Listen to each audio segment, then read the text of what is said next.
இந்த பாத்திரம்லாம் ஜபம், இந்த பாத்திரம்லாம் ஒரு காரியத்தை நான் செய்யணும்னு சொல்லி விசுவாச குறை நீங்கள் எப்போ ஜெபிக்கணும்? சாயங்காலம் 8 மணி ஜபத்தை வச்சுக்கலாமா? 9 மணி அது படுக்கும்போது ஜெபம் பண்ணிக்கலாமா? காலையிலே ஜெபம். இந்நாள் முழுவதும் விசுவாசத்தில் பரிபூர்ணமாக காணப்பட்டு குறைவில்லாமல் விசுவாசம் காணப்பட்டு என்ன செய்யணும்? பதற்றம் இல்லாமல் செய்ய எனக்கு விசுவாசம் நிறைவேற்றாலும் சொல்லி ஜெபம் பண்ணி பாருங்க. அந்த நாளில் ஒரு பதற்றம் உங்களுக்கு வந்து சேராது. ஹல்லேலூயா. கர்த்தர் என்ன செய்வார்?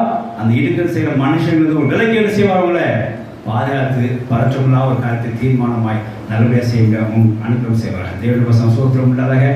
அதனால இந்த ஃபர்ஸ்ட் காரியம் என்ன அப்படின்னா, விசுவாசத்து குறைவினாலே உங்களுக்கு பதற்றம் உண்டாகும்.